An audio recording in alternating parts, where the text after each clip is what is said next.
very excited to be here, and as Brooke said, I've been coming down here for a little while and doing digital graffiti, so it's actually nice to be here and be able to speak to you. So thank you, VIE Magazine, for that opportunity. So today I'm going to tell you a little bit about where I've come from and how I got to be here today.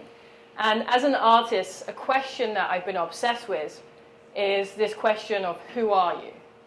Who are you? Essentially, trying to find your way. And, the first three letters of who are you are W-A-Y. Trying to find your way.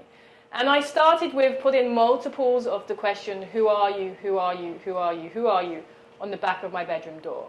So every day, even before I left my bedroom, even before I left my house, I think about, or I thought about, who am I? Am I being me? Am I on the right path? Especially living in New York, I'm not sure about down here, but it's very easy for people to try and put you in a box. It's very easy for people to try and say that you should be more like this or you should be more like that. And then it's also very tempting to think that maybe if I'm more like this, I might be more successful. Maybe if I'm more like this, I might be more successful. So I found that this was a very big help for me. And this idea of thinking about who you are, and especially as an artist, there's this idea of is there a difference between you as an artist and you as an individual? And I get asked, sometimes people say to me, Shantell, I really want to know the real you, the real you without the drawing, without the art, without all that work. And I say, well, I think the two are, the two are blurred, the two are intertwined, and I don't know if there is a difference. And when I try and think about that, if it is really real and if that is how it is, a good place to start is at the beginning. Here's a picture of me and my brothers and sisters. You can probably tell which one is me. Yeah, that's me with my glasses. And the reason I like to show this picture is because, with everyone, you have your own assumptions of where they're from, why they do what they do, where they're going, who they are. And this kind of picture gives us a clean slate, gives us a blank canvas, because people don't expect me to have a tribe of blonde and blue-eyed brothers and sisters. I wasn't adopted, wasn't found, just have a different dad. And obviously, I think I liked Michael Jackson when I was probably 9 years old too.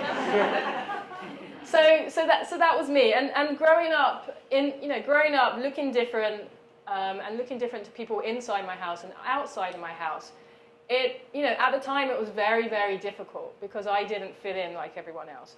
But now I also see that it was a passport. I had this passport to be different and not have to worry about that pressure of fitting in. And that might relate to other people who like different music or that have different interests. For me, it's just that I had an afro and I was tanned, but for other people it might be different. And I really am now grateful for that idea of not having to fit in and not having that pressure. And I grew up in this really lovely place called Thamesmead, and it's in southeast London. Does anyone know Thamesmead? Yeah? How come you know Thamesmead? We did a little documentary on the River Thames. Wow, okay. So Thamesmead is one of these kind of fantastical, magical projects, and it was meant to be a utopian estate, utopian projects. And it's right near the River Thames, as you said. And the thing that's magical about Thamesmead is that nothing is on the ground floor. Everything has risen up, because they were scared of flooding at the time. And even the Queen came and she opened it up and said, this is going to be a great magical place. But after the 1960s and even before that, it just didn't work because people from different backgrounds and income necessarily don't want to live together. So it turned into a thing called a sink estate. And that basically meant that people from, different areas, which were the problem families, they all got put onto this place called Thamesmead. And then it ended up with a pretty bad reputation and ended up being, the backdrop for things like Clockwork Orange. And, my school was just across from here. My school's there, and my dog used to jump into this lake. And more recently, you might not be familiar with this, but this is a new British TV show called Misfits, and it's about, these kids that are on community service, and, where I grew up is also the backdrop of that. So that was, it was a very interesting place to grow up. And I think it really fueled me being able to try and express myself living in a place like that. And the work that I used to do when I was younger, it wasn't that happy. I found that art was a way that I could escape that place where I grew up, and I could kind of control where and what I wanted to experience. And some of the earlier work that I used to do was kind of like this black and white line style, and this was a character called Hangman. And Hangman wasn't very happy, but he had this heart. He kind of wanted to be happy. And that's kind of the work that led me to go to art school. And I went to, eventually went to Central St. Martin's. And, I'm jumping ahead here, but there's, a lot happened in between that. But basically, I pursued my passion of drawing and being creative and kind of turning that escape into a tool. And that led me to St. Martin's. And that was kind of really fantastic to go to St. Martin's because it was the first place that I went to where people were different. People had pink hair, people had holes in their clothes, people listened to death metal, and it was okay. So I really kind of flourished, and I really started to discover who I was at art school. And as I mentioned, I wasn't very happy then. I wasn't a very happy 19, 20, 21, 22, 23, 24, maybe 25-year-old. And the work that I used to do was a little morbid, and I had this obsession with making nooses, and this was like another hangman character, and the hangman had another hangman inside him. So that's the kind of work I used to do. And also at that time at St. Martin's, it's a very popular school in Japan. So there's a lot of Japanese students that are at St. Martin's. And I was that kid that ended up hanging out with all the Japanese kids. So I got interested in Japanese anime and Japanese artists and Japanese kind of movies and stuff. And this is a shot of my bedroom, I think when I was like 20 at the time. And you can see there's like Akira comics and these like little toys from Japan. There's a Kusama, a Japanese artist book. So I kind of had this idea about, Japan, and maybe this could be another place that I could escape to. So in, skipping ahead, 2003, I graduated from art school. And if anyone's graduated from art school here, you graduate and say, great, now what do I do? Do I get a retail job? Do I work in the gym? Do I get a job in a supermarket? Your options don't feel like they're very huge. So in 2003, instead of doing that, I decided, well, I have an interest in Japan. Why don't I take an opportunity to go to Japan and teach English and travel? I felt like that seemed more of a kind of an appealing option rather than staying at home in London and trying to just figure it out. So that's what I did. I got on a plane, and they kind of put me in a place called Nagoya, and I lived there for 6 or 7 months, and I was teaching English, and I enjoyed it. It was kind of another extension of where I grew up. Kind of no one looked like me, but this was in the countryside of Japan where I moved to, and the old women and little kids would be like, ah! And I say, don't you have TV? I'm sure you've seen some people that look like me. But so that was interesting. But the great thing about moving there is that I started to find out who I was.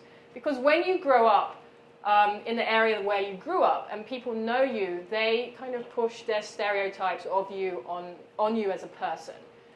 And you also live up to those stereotypes. But when you go to somewhere completely new, you get to discover brick by brick, block by block, who you are. So I'm really fortunate that I went to Japan where I didn't understand the language, I didn't understand what I was eating, and I could really start to find out who I was and who I wanted to be.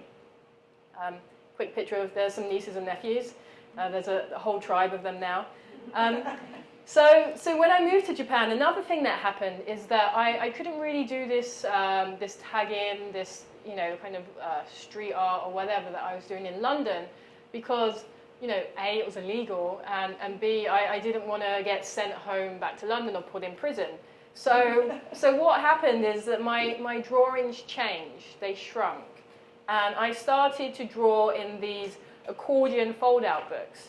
And I would use a really, really fine pen, a 0.5 pen. It's really, really thin. And I'm going to show you one of those drawings that have been scanned and made black and white. But here's one. And they're actually 7 feet long, so we're going to scroll to the beginning. And these at the time were almost like my diaries. They were very diaristic. So they were full of things that I would see, things that I would hear, things that I would imagine.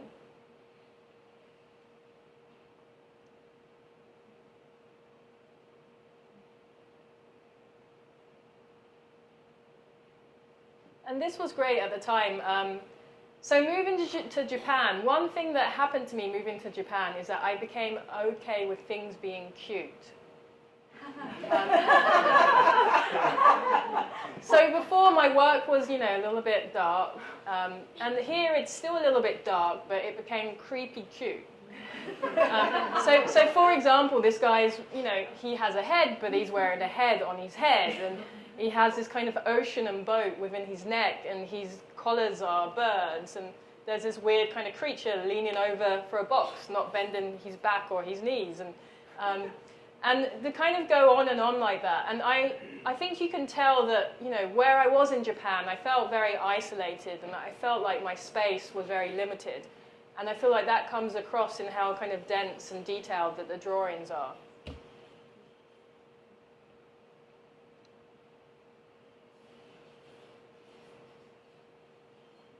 Just kind of go on and on. And you see some of the Japanese influences there. There's almost like a temple with a Western-looking house at the top. Perhaps I was a little homesick.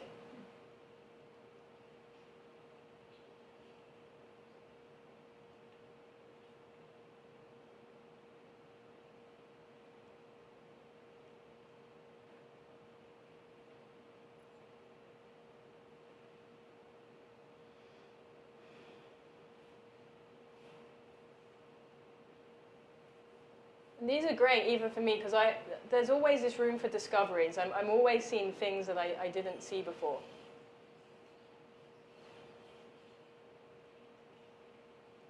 There's some guys kind of praying under this very Western light here in a temple, and this guy's pushing his eyeball out. This bird-like guy is playing piano. The stickmen, I draw stickmen now. This guy's interesting. He has 3 heads, and this head's eating his shoulder. But there's a very cute bear in the pocket. And he's wearing a very nice woolly sweater.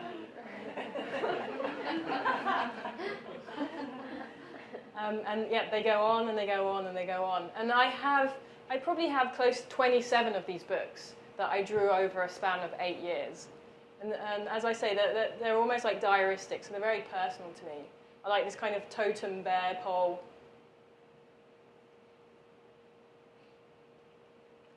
And then all the books would finish with some words. But I wouldn't start from the beginning and go to the end. I would start here, start there, jump between the pages, and then I would have fun joining it all together at the end. So I started to draw like that in Japan, and, you know, speed on, moved to, you know, finished art school 2003, moved to Japan, and started to do these kind of drawings around 2004. And then I met a Japanese friend, you know, after, okay, let's go back a bit, lived in Nagoya, did that for 7 months, then I moved to Tokyo and tried to find my own way. And I started to make some Japanese friends, and there I met a friend that organized some events. And she said, I love your drawing. Can we have you do some live drawing at an event? And what that usually means is, you know, you're painting on a canvas or something here, and then the band is playing there. And I said, that's great, but it feels a little disconnected. And then also, my work is so small now. You know, it's not going to work scale-wise. So we came to a conclusion that I should use my pen and my sketchbook, but under a camcorder. So over here, we got a picture of a camcorder. You know, that's capturing what's going on down here, and then that's projected out. And I did that, and then for the first time, I guess, performed live. And I'm going to show you a very early video of one of these earlier performances. Let me find that. Here we go. So this was to a band called Up, 2 times Up. 皆さん、新でやってました。お願いします。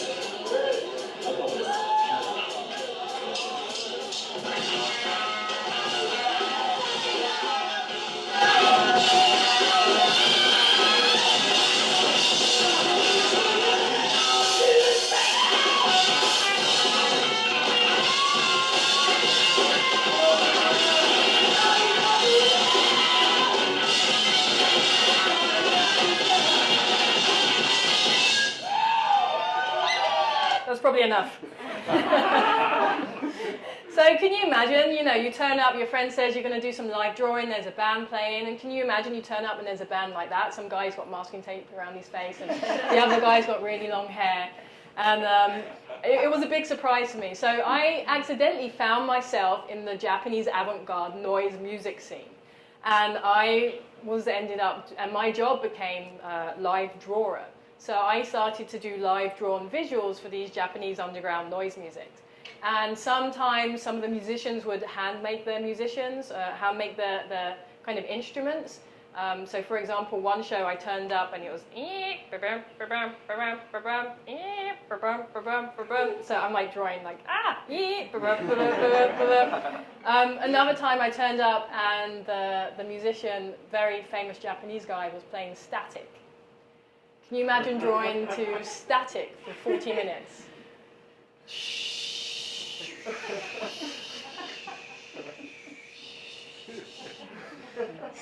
It was fantastic. And why it was great is that this wasn't kind of music that I was typically comfortable to drawing for or drawing with. And what I discovered is that when you draw to stuff that is uncomfortable to you, when that music is uncomfortable to you, the result is different. The result is unexpected. You get to learn a little bit more about yourself. So I really also found that I was a performer, because what I loved is drawing in real time. I loved that kind of pressure of having to switch your brain off and just doing, just reacting, just creating. You know, if you start to think about what you're doing, then there's a delay. And then if you have an audience, the audience are not going to wait for you. So you just have to go, go, go, go. So that was a really great experience and a really great way to start my career as a performer. And eventually it moved and evolved from kind of this analog pen, paper, magnifying glass, hands under camcorder to digital. And, you know, drawing in front of DJs and dancers and musicians. You know, there's a picture of Alys there. Here's a couple of dancers here. And what I realized is that, you know, I could also interact with the people because I was creating stuff in real time. And I felt like there was such a need for this in Japan at the time. Japan is very high tech, and they, you know, there's these guys at VJ, they're visual jockeys. So they come with all this equipment and they, you know, they mix it together, all these videos on these big screens, and there's like someone running and some big lips and someone running, and then it swells and, you know, all these different effects. But what I felt like is it wasn't foreground. It didn't make me feel like I was here. It didn't make me feel like I was experiencing something unique. And what I liked about kind of creating stuff or drawing stuff in real time is that you could react to the moment. And if the crowd went, woo, then I would go, woo, and like zoom in and zoom out and move it around. And sometimes I would experiment, you know, so for example, here I'm like, okay, what if I use 2 projectors and 2 drawing tablets and use multiple kind of outlets? I can create a really great, fantastic show. But that didn't work because this is my left hand. But I'm going to show you a very short clip of me performing with Muhei, which is an all-women's dance drum band. Can we put the sound up? Yep.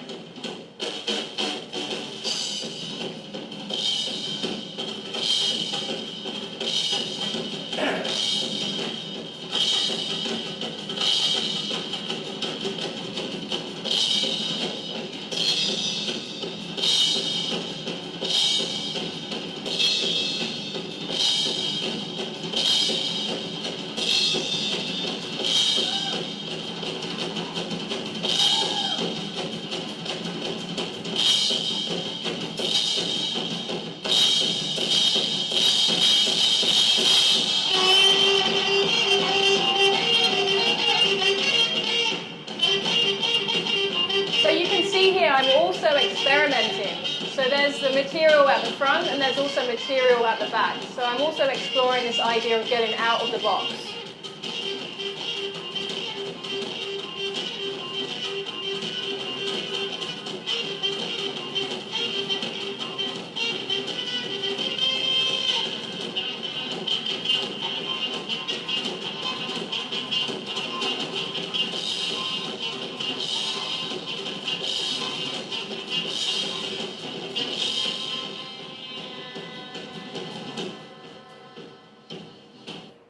I wish I could dance like that. So that was really fun. It was full of energy. And then I also discovered, like, hey, I'm a dancer, because those women, they'll be dancing there, and I'm drawing like this on my tablet, trying to keep up with them. And you can see how the work kind of evolved from this like line drawing, you know, more of an analog feel under the camcorder to more of a digital feel. And another thing that would happen is after my shows in Japan, you know, my fans would come up to me and be like, "Sumimasen, chotto sign chodo ii desu ka?" Like, can I get your signature? And then I would draw on them. And then that turned into a whole collaboration of drawing on my fans and having different photographers shoot it.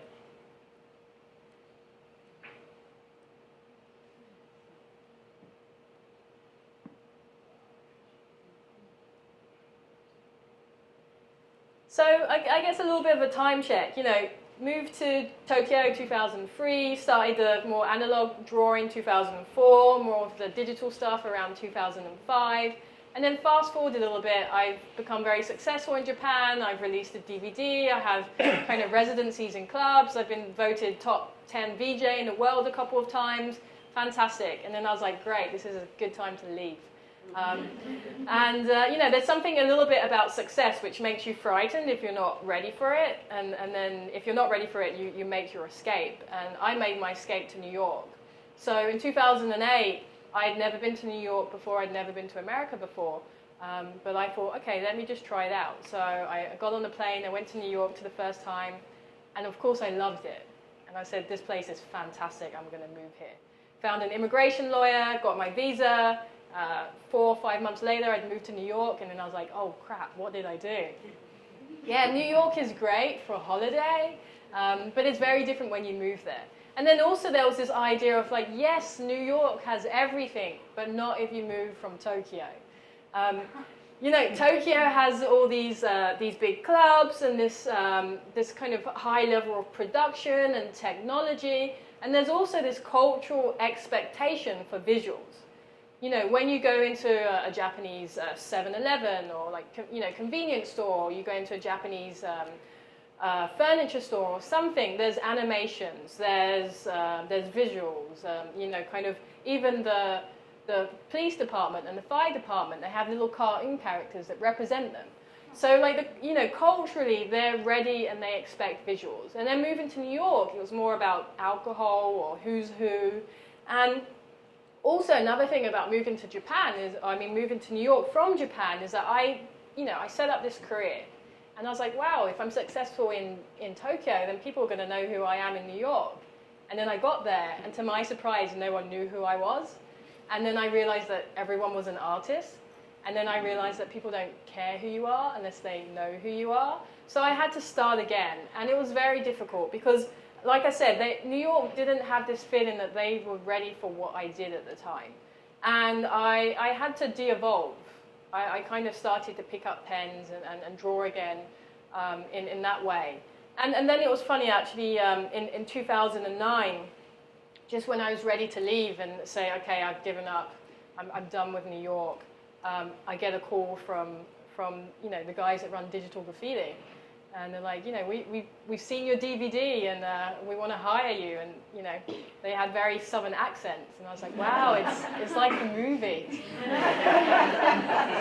So I ended up doing that. And around the same time also, I had this idea that, you know, I was struggling for that year when I first moved to New York. And I was struggling to struggle. And then you get caught up to just struggle. And it's this kind of perpetual cycle. And then when I realized that, hey, I don't have to be here. Like, I came here for a reason. When I remembered that, I discovered that, I rediscovered why I wanted to move here. And then I also realized that I was waiting someone to give me the opportunity that I had in Japan.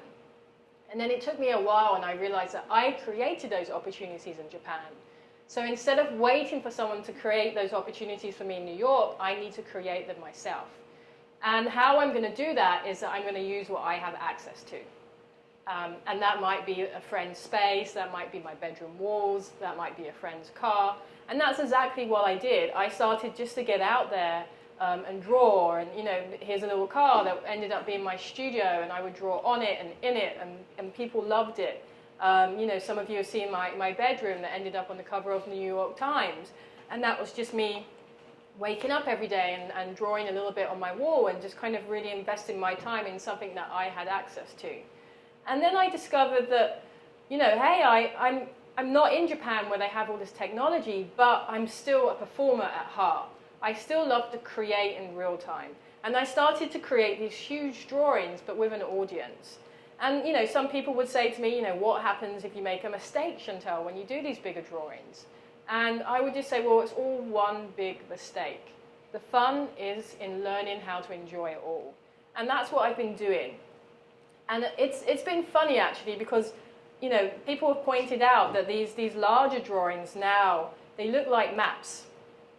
And, you know, going back to that question of who are you, trying to find your way, I feel like I'm mapping out my way in life through words and through lines. And for me, words and lines are the same thing. So you'll see my drawings that there's a mixture, there's a combination of words, and there's a combination of lines where I get to mix the two up. So fast forward a little bit, you know, I've lived in New York for 5 years now. I'm not sleeping on anyone's couches anymore. I've kind of carved out a career which, you know, as the intro said, which is a little bit commercial. It's fashion, it's technology, and I've also started to do these wall commissions in bigger companies. I just did one with Viacom. This is a picture of Young and Rubicon. And it's fantastic that people will pay me a lot of money to come in and deface their walls, essentially. And, you know, this is Young and Rubicon, and I got to write little secret messages on the door, like, take the stairs, or like, you know, who are you waiting for? This is Lane Crawford, kind of Asia's biggest luxury department stores, and I got to kind of recreate installations in all their Hong Kong and Beijing stores. This is a dress I did with Suno. You know, I did a big drawing and we created this dress which ended up in Vogue and Elle and Style.com. This is a helmet. Vespa just released a new bike, the Vespa 946, so created these helmets, and then they went on display in the Bulgari store in New York. And it's fantastic, you know, having the opportunity to walk into Bulgari and say, I've loaned you that. I've loaned you that. No, I loaned you that. That's mine. Security guard, that's mine, you know. So it's really fun, and it's really interesting to see, you know, where a pen can take you. Here's a rubber duck, just because. Saw that in Hong Kong. Another thing that I've done, which is important for me, is to kind of, you know, take things full cycle and go back to where I've come from. And I've been doing that by collaborating with my grandmother. And this is my grandmother. Her name's Dot Martin, which I think is a pretty awesome name for your gran. And she's essentially my employee. So I hire her, and she does these needle points, and she sews them in London, and then she sends them back to me. And, you know, I call her, or I write her letters. She's sometimes a bad employee. She kind of makes it up as she goes along sometimes. So, for example, I asked for an as you were, but she also did me an as you are. Here you can see wonder what. Under here, she did me one that said wonder why. So I think she's wondering why I was asking for some of these things. I asked for a who are you, and she did who you are. So I'm like, grand, like I didn't ask for it, you know. So it's fun. So it's been really interesting doing that project, and it's really good that we don't have to talk about the weather anymore when we call each other. And we are actually going to show all of these pieces. We have over 60 pieces now, and we're going to show them at the Brooklyn Museum in October. And that was fantastic. I got to call my grandmother and said, we're going to show them in a museum. And she said, why would someone want to show them in a museum? You know, and I said, because they're art and people enjoy them. So that's been really nice, you know, having to, you know, kind of do what I do as a career, which no one else in my family does, but now bring my family into it to share in that experience. So my grandmother at 86 is going to be showing her work at the Brooklyn Museum, you know, a different continent away, and that's going to be her first essential exhibition, which is fantastic. So now I'm pretty set up in New York. So this is my studio, and, you know, I like to keep it nice and clean, pretty much black and white. I've started to do these bigger drawings on stage, where I get on stage and I talk about the drawing process as it happens. And that's also another way of, you know, not thinking about what you're doing and just doing it, because you don't know what you're going to create as it creates, but it's a really nice kind of brain exercise to draw and describe the process of what you're drawing at the time that you're drawing. I've also been teaching at NYU for the last couple of years. I teach a graduate class called Drawing on Everything. My class is that class that gets in trouble kind of every week because the security are chasing some of my students around for drawing on things that we shouldn't be drawing on. But I've also got to do some things at school which have been interesting to me. I'm obsessed with this idea of lines and where lines can go. And here's a video collaboration I've done with someone that is coding. So I've got to draw, hundreds of drawings, and we put them together in an algorithm to kind of fold and unfold and fold and unfold.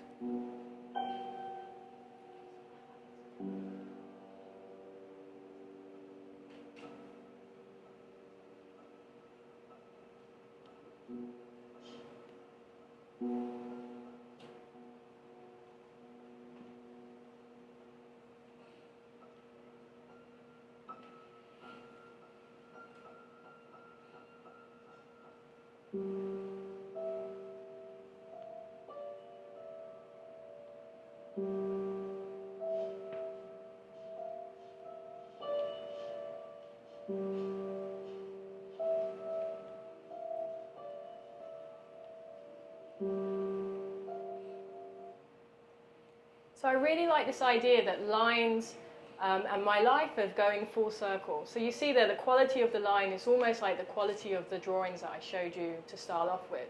And I feel like as a creative person, you do take these full circles and you kind of do reinvent what you've done in the past, and you reinvent it in a new way. And a lot of my work now, it's kind of these bigger, these fatter, these bolder lines, and it's almost like a language.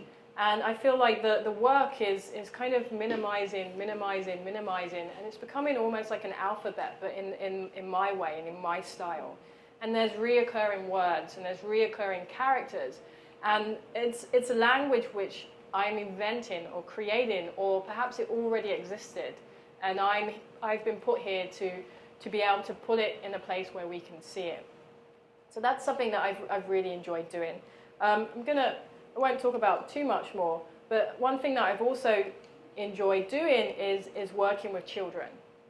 And working with children kind of just before that age, before drawing is trained out of them, or their kind of confidence for drawing is trained out of them. Can I see a raise of hands to people that can draw in here? Okay. So how comes, for people who didn't raise your hands, why can you not do something as an adult that you did as a 3-year-old?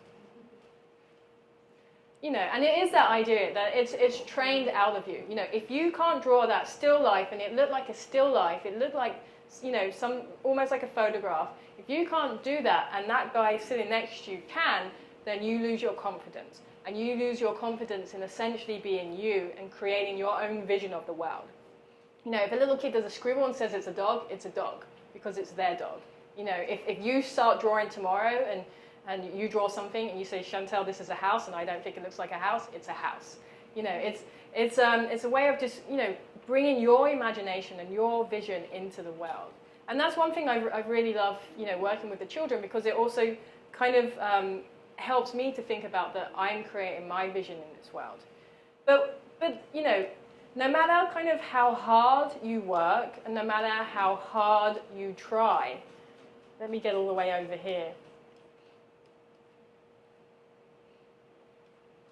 All right, so let's do that again. So no matter how hard you work or how hard you try, you can't always please everyone. But probably like 1.5 or 2 out of 3 are pretty good odds. And I'm going to finish on one last point.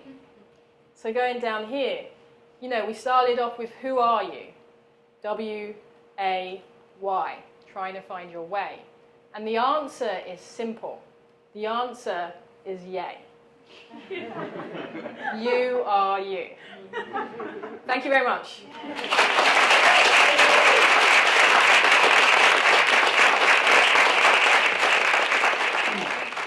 Should we take a couple questions? What do you think? You guys want? Yeah, let's just do a couple, because I know you guys might want to get out and get some air. Hi, hi everybody. Everyone's looking at me. I'm going to graduate from art school in a year. How did you, I have no idea what I want to do, but how did you get into the teaching English in Japan? You know, there's the JET program, there's a lot of AICAWAs, which are the English teaching schools. So, you know, there's all these systems or programs which, you know, they have them in Japan, they have them in China, they have them in Thailand. And you can essentially go and you get like a year contract to go and teach, and they'll pay you a pretty good wage and housing or whatever. And you know, like I said, I recommend maybe taking a year out, especially after art school, just to kind of figure out where you want to go next. And you know, because it's tempting just to get that kind of part-time job just to figure out the next stage. But why not just go to a different country and find out more about you as a person and as an artist versus, you know, getting that part-time job. Did you have to speak Japanese beforehand? No, I got very good at body language. How cool. and gesturing. It took me probably a good couple of years to start to pick up Japanese. Okay.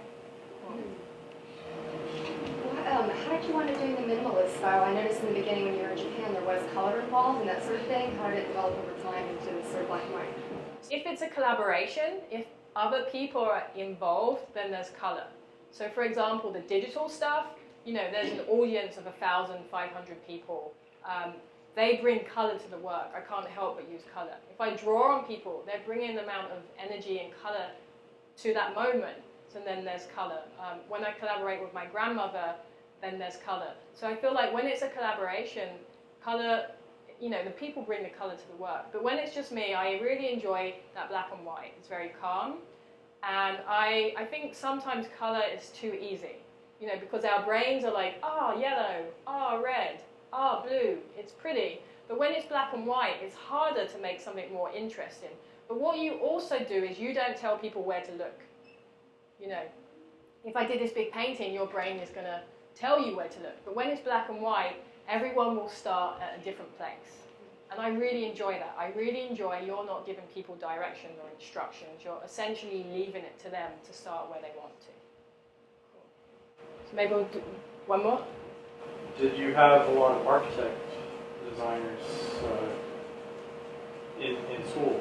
Because the 0.5 pen is a classic inking pen for architects, and that sterile white and black inking is a very classic architectural way of sketching in their books. And so to be honest, I didn't have an architectural background.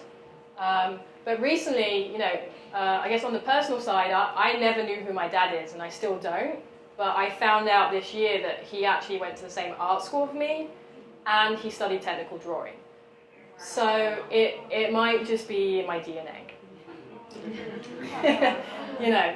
And then it's interesting because I didn't mention this, but I'm going to do a fellowship at MIT in the fall. So from August to the end of the year, I'll be at MIT working, and they want me to work on maps.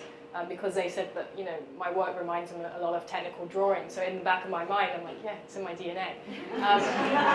So that's you know, that's an interesting point.